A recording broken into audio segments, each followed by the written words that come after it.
for the granting of Nigeria's citizenship to 286 foreign nationals. The Minister of Interior, Rauf Aregbesola, disclosed this while briefing journalists after the Council's meeting presided over by President Muhammadu Buhari. Report says that this and other resolutions were adopted by the highest policy decision-making organ of the federal government. Those granted citizenship were nationals from all parts of the world who have applied to be granted citizenship of the Federal Republic of Nigeria. The significance of this is that Nigeria is, after all, one of the most sought-after places to live in, contrary to negative utterances against the country in some quarters. Applicants are from virtually every part of the world. Americans, North and South, Australian, Europeans, Arabs, Asians, all over.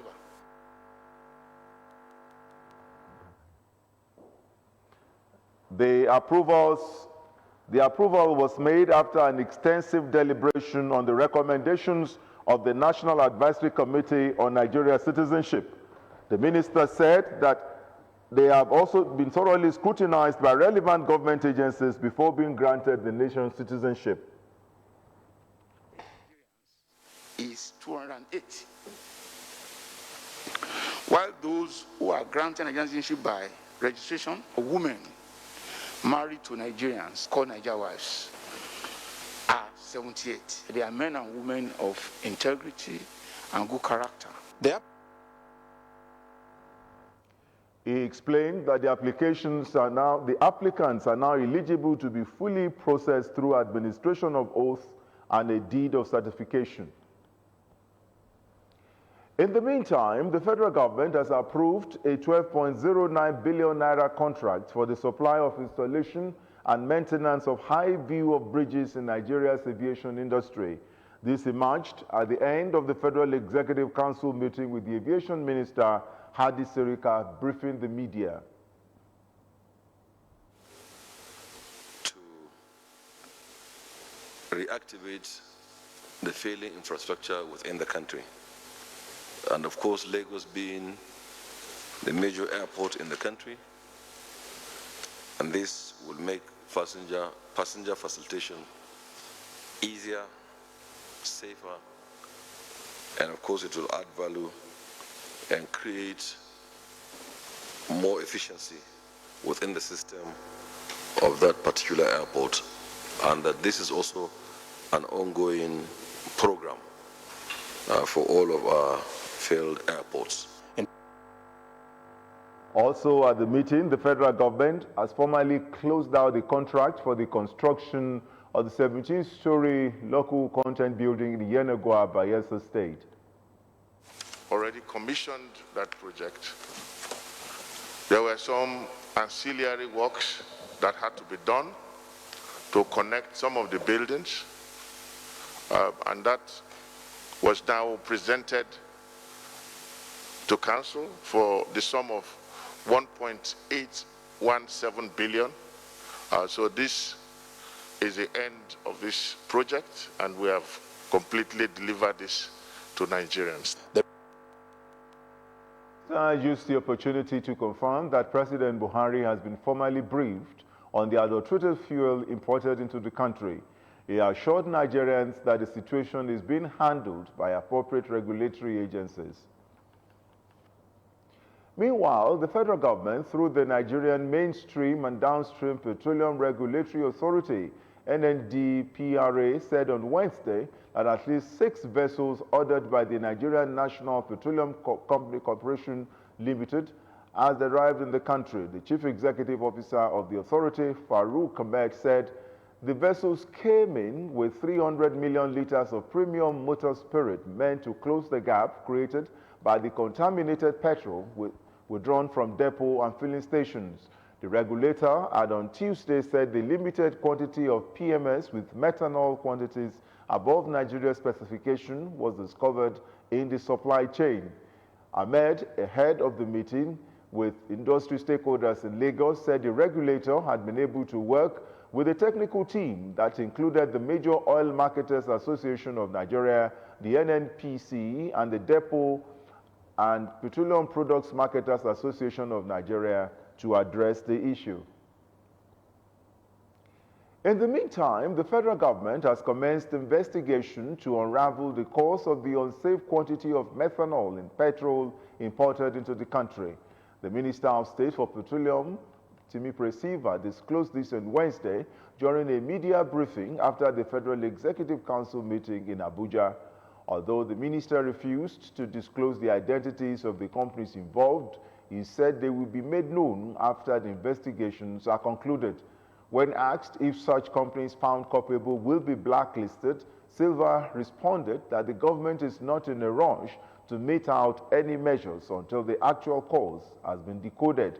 Silva, during the briefing, also said that federal government will factor into consideration the damaged vehicles of Nigerians in the last few days affected by the situation. Queues at filling stations in Lagos and Abuja over the weekend have reached Abeokuta, the Ogun State capital, as some filling stations have more vehicles waiting to be served, while others were under lock and key, claiming there was no fuel. Bumi Adigun went to town to see the situation and the effect on the people. Queues are back at filling stations here in Abeokuta, the Ogun State capital. Back to the days of waiting for long hours at filling stations to get premium motor spirit, popularly known as petrol. This was reported in Abuja and Lagos over the weekend, but finally it has gotten to Abeokuta, the Ogun State capital. Vehicles on queue waiting for their turn as others came with jerrycans. But what we are having presently is as a result of a contaminated fuel that was brought into the country by NNPC. Mind you, NNPC Limited happens to be the sole importer of petroleum products, of petrol in particular, PMS, the premium motor spirit, for now in Nigeria. They have been the sole importer, in fact, since 2018 or thereabouts. So they brought through their traders into the country a particular vessel that was contaminated with methanol. And Nigeria is not used to that type of fuel.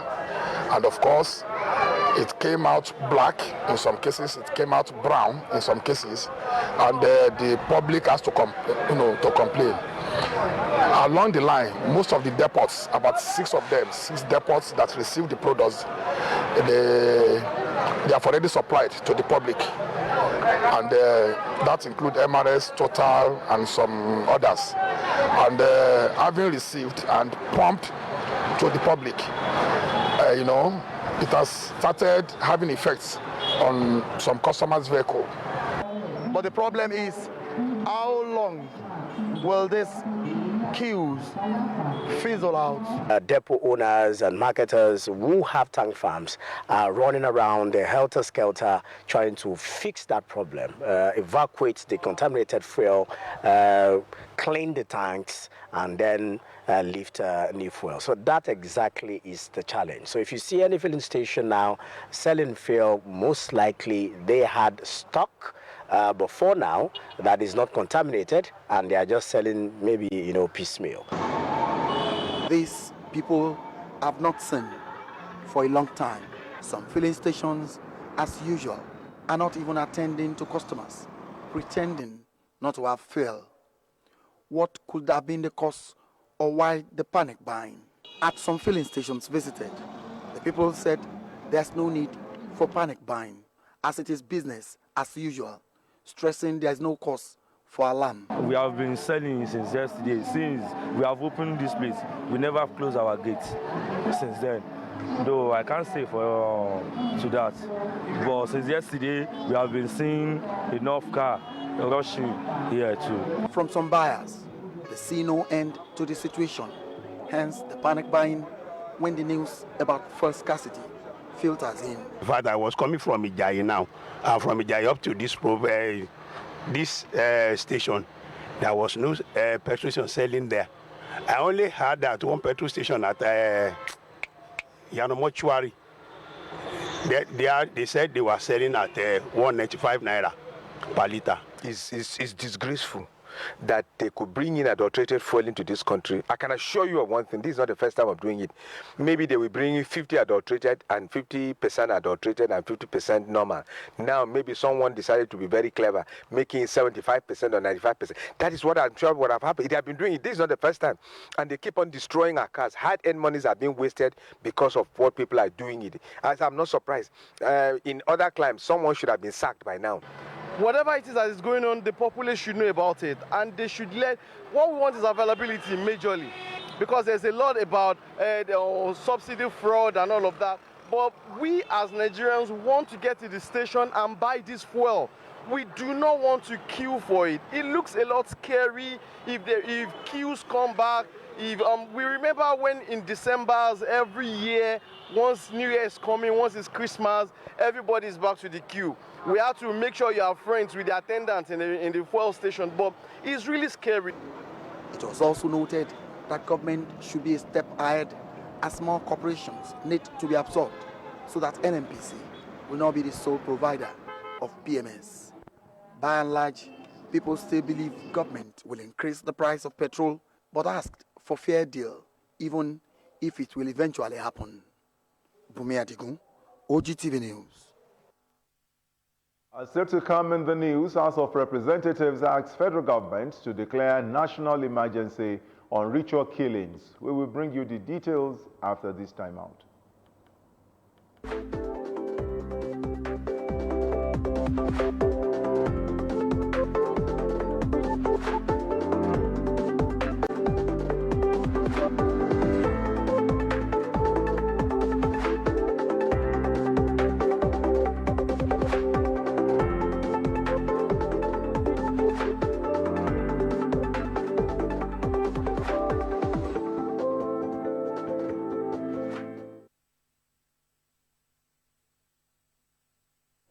You're welcome back. West Africa Examination Council WAEC has lauded the Prince Dakwa Abiodun-led government in Ogun State for succeeding in its fight towards ensuring zero tolerance for examination malpractices during the West African Secondary School Certificate Examination in the state.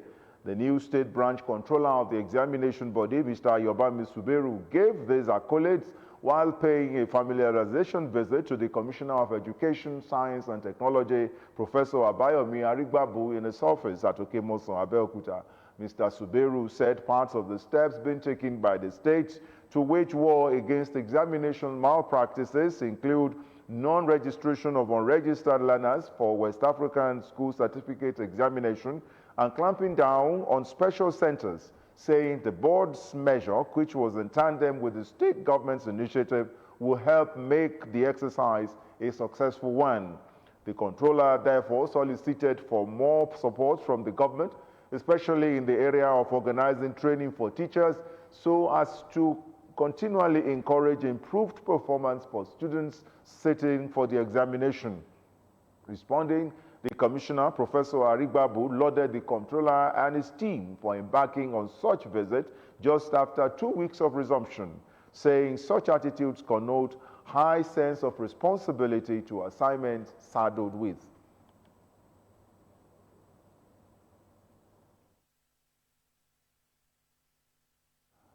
Arigbabu stated that the governor approving the payment of WAEC outstanding owed by his predecessor shows that he is so compassionate about the education of the learners in the state, stressing that government has put in place necessary measures to disallow external candidates to register. Book piracy has been an issue trending in the Nigerian publishing space in recent times, and this is because of the ripple effects of the action on both authors and publishers. In this special report, Ronke Adeyemi seeks to explain why this action has not been effectively nipped in the bud, its effects on publications, and the way forward. Her report. Simply, book piracy is any illegal and illegitimate reproduction of other people's intellectual property for economic reasons, without prior consent or authorization. This trend has taken over 70% of the market for published works sold in Nigeria and its negative tentacles have spread to other forms of publications, which include pirated movies, designs, softwares, and many more, which has been sold to the public at a reduced price. Efforts of the government at establishing institutions such as Nigerian Copyright Commission, NCC, and other relevant security agencies, who are expected to curb the menace, has not yielded tangible successful results. Consequently, the menace is on the rise, and copyright violation has become a concern in contemporary Nigeria. While book piracy is an unlawful act that goes against specific rules and regulations, it is considered a misdemeanor rather than felony, and punishment for the act varies depending on each state. Respondents rightly analyzed that book publishing has gone beyond the physical book, as there are now the presence of e-materials. And you have forgotten that on Google, on e-books are not is easiest. You can't spend more than maybe 10,000 to go on Google and e-books. So you tell me, what is so big about it? Electronic has made it possible to be the better writer without having hard copy. It was also highlighted that with the unwavering stance of book piracy, what sustains writers in the country is their passion, as there is little monetary values attached to books. As it is now, you submit to a publisher, they want money. It's not the stuff that they're interested in, and they want something they can sell fast. To solve this challenge, there is need for book policies, and violators of such acts to be properly prosecuted. And this is why we want government to be very strict about the ISBN. Once somebody has registered his work, his or her work in ISBN, anybody copying that work should be liable. The copyright organization in Nigeria should be more strengthened to prosecute criminals that pirate the works of authors. Piracy, specifically book piracy, has been identified as a menace to publishing industry and a barrier to promoting social development. It is therefore believed that there is need for campaigns on patronizing pirated books, discouragement of street selling, and government involvement so Nigeria publishing can stand alongside its foreign counterparts. Aderonke Adeyemi, Ogtv News. The Academic Staff Union of Universities, ASU, has accused the federal government of paying lip service to its promises to the lecturers. ASU President Professor Emmanuel Oshodeke explained that the union has lost its trust in the government. Another strike looms as the leadership of ASU in various states have begun to mobilize members for the planned industrial action. Amid a series of negotiations between the lecturers and the government, both parties had been at loggerheads over the welfare of members and the condition of universities in the country. On Tuesday last week, President Muhammadu Buhari promised that the government would honor the promises made to the union to prevent disruptive strikes, encourage uninterrupted academic programs, and improve funding of educational institutions. He had also urged the Nigeria Inter-Religious Council, NIREC, to inform the lecturers that his administration is not unaware of the service they provide to the nation. Professor Oshodeke, in his part, identified the Integrated Payroll and Personal Information System, IPPIS, as one of the major causes of the irregularities in the payment of lecturers. The House of Representatives has called for a declaration of a national emergency on ritual killings across the country. This formed part of the resolutions reached by the lawmakers on a motion of urgent public importance titled Need to Curb the Rising Trend of Ritual Killings in Nigeria. Mr. Toby Okechukwu, the minority leader of the House, moved the motion during Wednesday's plenary at the lower chamber of the National Assembly in Abuja. The motion comes amid the incessant killing of innocent Nigerians for ritual purposes, with one of the latest being the murder of Sophia Okeowo in Ogun State. Worried about the trend, the lawmakers called on the National Orientation Agency, as well as parents, heads of schools, religious leaders, and the media to undertake a campaign to change the negative narrative bedeviling the society. They resolved to call on the executive director of the National Film and Video Censors Board to rise to the mandate of the agency as a clearinghouse for all movies produced in the country. The lawmakers mandated the House Committee on Information, National Orientation, Ethics and Values to report back to the House within 4 weeks. According to them, the Inspector General of Police should take urgent steps to increase surveillance and intelligence gathering with a view to apprehending and prosecuting all perpetrators of ritual killings in Nigeria. Similarly, the House Committee on Police Affairs was mandated to report back to the lawmakers within 4 weeks. The prevalence of drug abuse among the youths, leading to an increase in social vices, has become worrisome for many in recent times. In this special report, Matthew Showumi takes a look at this menace and the way out. His report. According to recent reports by the United Nations on drug abuse, 35 million people worldwide suffer from drug use disorder, while 1 in 7 people receive treatments. Drug or substance abuse refers to the use of certain chemicals for the purpose of creating pleasurable effects on the brain, examples of which are depressants, stimulants, and hallucinogens. The level of drug abuse in our society, we know, is alarming.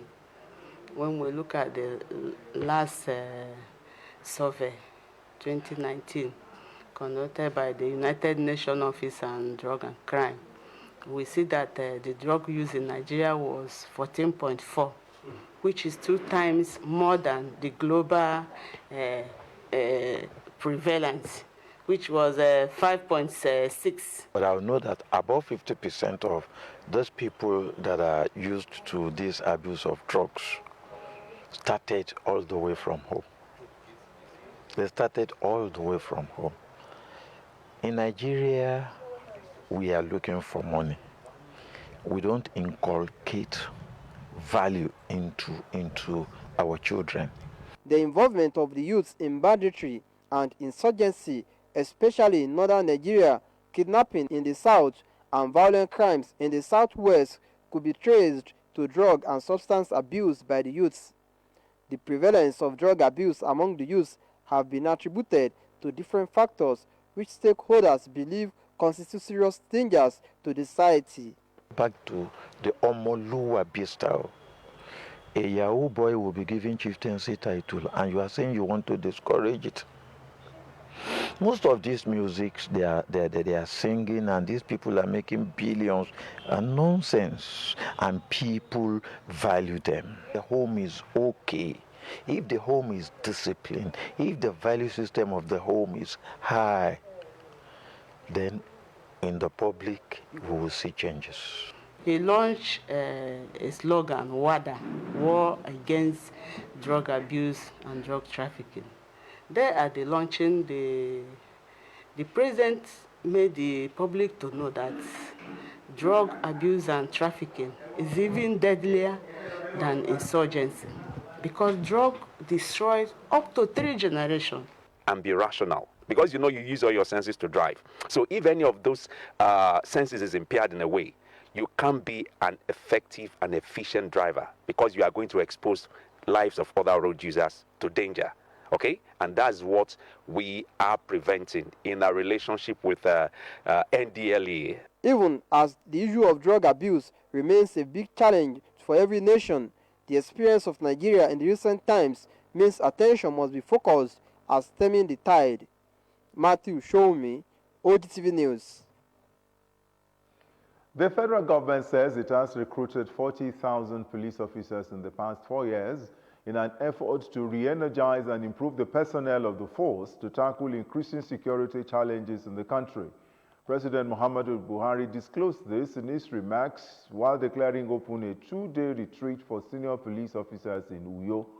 The president, who was represented by the Minister of Police Affairs, Dr. Megeri Dingyadi, said the federal government also granted assent to the Nigerian Police Trust Fund Act and carried out an upward review of salaries and allowances of the rank and file in a bid to boost the morale of the force.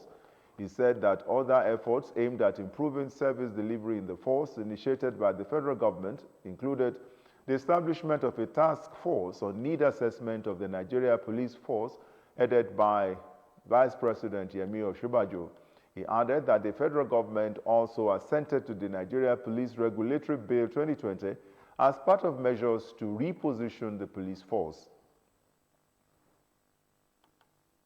As part of measures to boost its intelligence gathering capacity, the Nigeria Security and Civil Defense Corps, NSCDC, has partnered with the National Institute for Cultural Orientation to commence a language proficiency training for officers and men of the Corps. The initiative is to enhance their skills and mastery of the three major indigenous Nigerian languages as a panacea to breaking communication barriers during operations, intelligence gathering, and information sharing, amongst others. Declaring open the program in Abuja, the Commandant General, NSCDC, Dr. Abubakar said language training program is very central to the corporate existence of the Corps as a grassroots security outfit saddled with the numerous responsibility of protecting lives and securing critical national assets and infrastructure. He stated that access to timely information and credible intelligence gathering, which drives most successful security operations, requires proper indigenization and integration of officers and men of the Corps in various communities where they find themselves or are deployed for ad hoc functions. The World Health Organization on Wednesday urged rich countries to pay their fair share of the money needed for its plan to conquer COVID-19 by contributing $16 billion as a matter of urgency.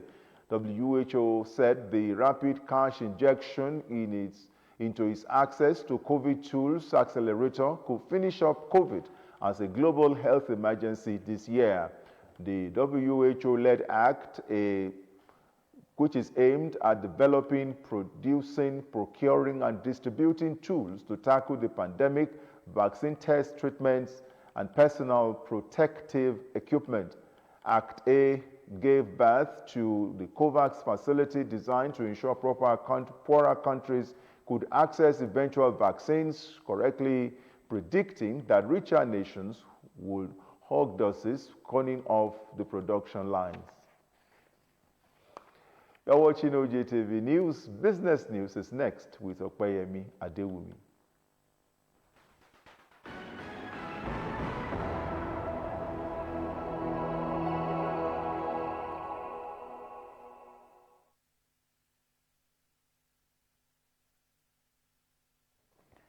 Welcome to the business segment of the news.